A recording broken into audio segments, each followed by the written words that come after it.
When I was on a vacation trip with my really good friend in elementary school, we went to their house in Arizona, and in the middle of the night, we were all sleeping in the living room.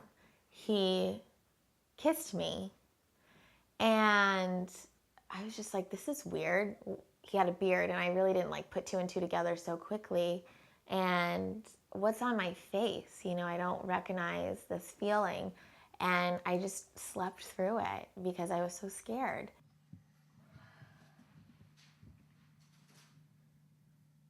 I discovered, very personal insight, masturbation in preschool. Very young age. Very young age.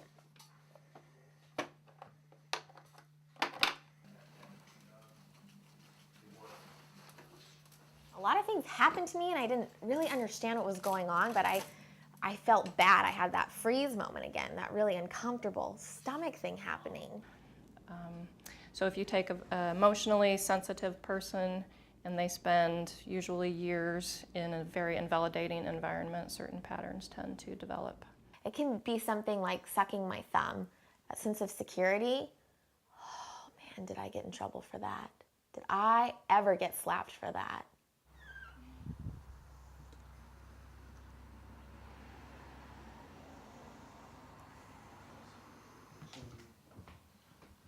Probably the most common symptoms that people think about when they think about borderline personality are the suicidality and the self-harming behavior. I'll resort to self-harm, usually around a sexual situation. For instance, my parents were getting divorced because my dad was having sex with another woman. That's when cutting began for me. I really thought I could handle it, and I found myself not being able to tolerate my homework or any of the other priorities I had. And I'm sitting there and I'm drawing blood and I'm cutting myself and I'm really getting intense about it. And it just seems so peaceful to have Enya on, have my puppy sitting and sleeping right next to me, and just having a moment with myself and just like kind of recollecting. It's about time. How you been? Good. Come in. So the way that dialectical behavior therapy looks at it is more 5 areas of dysregulation. So behaviors, emotions, thoughts or cognitions, relationships, and self. I kind of get high off of making people as uncomfortable as they make me. And it's almost my way of really connecting with myself. It's like really like my meditation. So Christina, you know that pregnant lady? Yeah, The blonde one? The transsexual thing. So this is her first baby, and I was actually the first one that she told that she was trying, and I felt really honored to know that. While the baby was, still cooking in the oven pretty much, and she didn't know the gender of it, I go, what if it's a transgendered? What are you going to do? And she just looked at me, and she's just like, why would you even say that? Well, I just kind of wanted to plant the seed in her head, and it just felt really natural. And I feel like with a lot of people that have Tina's problem, they don't necessarily know where the boundaries are. So they just assume what they say is okay. And then the relationship pieces come up a lot. Difficulties in relationships, either a lot of concern and fear about being abandoned, a lot of behaviors to try to prevent abandonment or rejection. So in relationships, like friends and boyfriends, I get these really weird feelings like I'm going to be left. I'm alone. I'm alone. I'm alone. I can't do my homework. I can't do anything without something or someone next to me. I know that she can be very dramatic. Like, did she tell you the key story? So I was having a really rough day. Like I was saying earlier, I don't really get to decide how I feel when I wake up, and I just really needed to be cuddled. I really needed to be held. I didn't want him to leave that morning so bad that I said, if I swallow your keys, will you take me to the doctor and stay with me? He said, of course I would.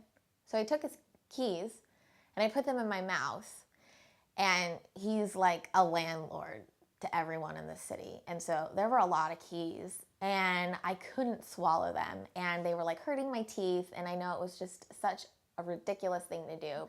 But he stayed. And I just keep learning new patterns and start developing new ways so that I don't have to be alone. Yep. I go to therapy that's called Portland Dialectical Therapy. It's considered cognitive behavioral. It's about balancing treating the individual and treating their environment. It's not just some person, in a vacuum, devoid of other people and situations around them. So you might coach them on how to have a conversation with their doctor or their spouse or their child in certain ways that is going to be more likely to be heard and validated by the person and more likely to get the response that they're hoping for. The program is set where you go see your therapist and you go to group therapy and they teach you all kinds of skills to handle your life. And their main focus is to keep you out of the mental hospital and to keep you from trying to commit suicide. That's their main focus. And then once they've accomplished that and they notice that, we don't have to worry about those things as much anymore, or you focused, then they start working on, life things, and then they go into past things or trauma things. In the past, the prognosis was a lot more poor for a person with BPD, and with DBT, dialectical behavior therapy, the prognosis is much better. There's very good research out there on the outcomes, and people learn skills that they need to regulate their emotions and their behaviors and kind of get more control of their lives.